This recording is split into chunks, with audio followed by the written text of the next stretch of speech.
دیکھیے عرب کا جاہلی معاشرہ جو ہے اس کا معاشرتی نظام کیا تھا؟ کیا وہاں عورتیں ننگی رہتی تھی؟ کیا وہاں کوئی خاندانی نظام نہیں تھا؟ یہ نہ سمجھیے کہ وہاں کوئی اس طرح کا معاملہ تھا کہ کوئی خلا تھا۔ نمبر ایک، ان کا قبائلی نظام بہت مضبوط تھا، اور جب قبائلی نظام مضبوط ہوتا تو خاندانی نظام بہت مستحکم ہوتا۔ قبیلہ خاندانوں کے مجموعے کا نام ہے نا۔ نمبر دو، شرفاء کی جو خواتین ہوتی تھی ان کے عام لباس کے علاوہ دو چیزیں اور ان کے استعمال میں رہتی تھی۔ ایک خمار، اوڑھنی، گھروں کے اندر وہ اوڑھنی اوڑھتی تھی۔ ایک جلباب، لمبی سی چادر کہ جب باہر نکلتی تھی تو اس میں اپنے پورے جسم کو لپیٹ لیتی تھی، لیکن چہرہ نہیں چھپاتی تھی۔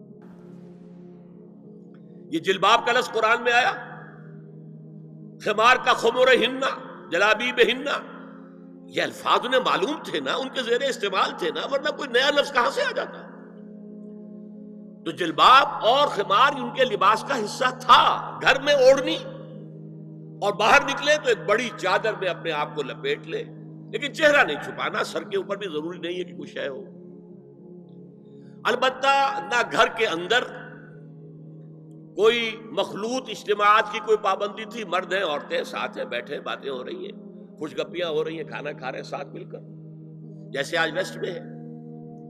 اور نہ ہی اور باہر جو ہے کوئی مخلوط جو ان کے اجتماعات تھے ان کے اوپر کوئی پابندی تھی، ایک جو ہے مخلوط معاشرہ تھا۔ لیکن نمبر تین، وہاں ایک طبقہ تھا کنیزوں کا، کنیزیں، باندیاں، عام خادمائیں، انہیں جاریات بھی کہہ دیتے تھے، چھوکریاں۔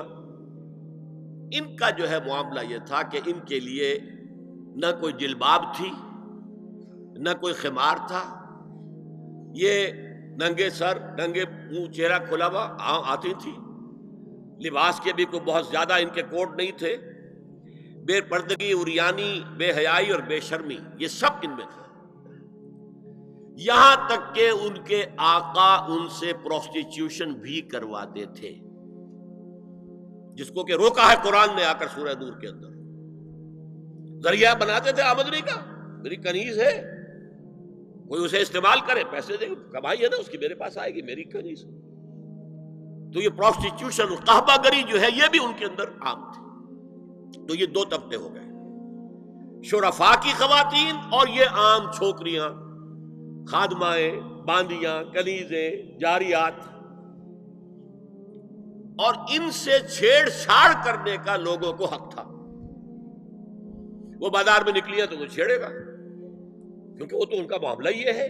پروسٹیٹیوشن کے لیے بھی جب آمادہ ہے، یا ایک ہے معاملہ چل رہا ہے پروسٹیٹیوشن کا بھی، تو چھیڑ چھاڑ کے اندر تو کوئی بھی رکاوٹ ہے ہی نہیں۔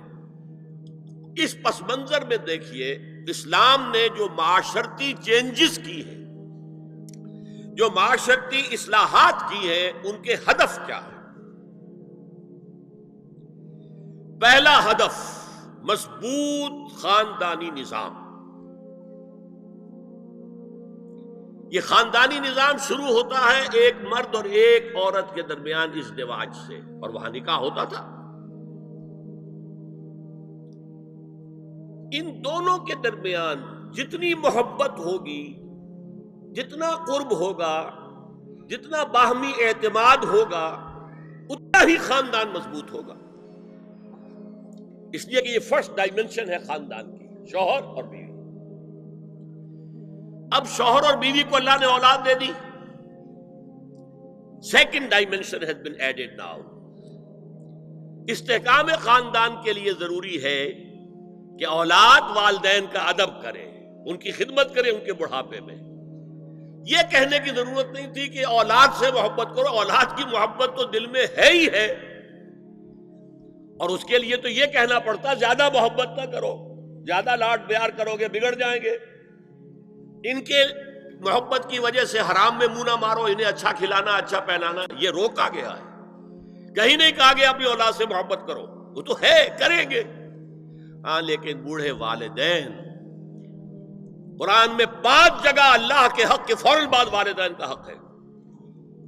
وَقَضَىٰ رَبُّكَ أَلَّا تَعْبُدُوا إِلَّا إِيَّاهُ وَبِالْوَالِدَيْنِ إِحْسَانًا أَنِ اشْكُرْ لِي وَلِوَالِدَيْكَ.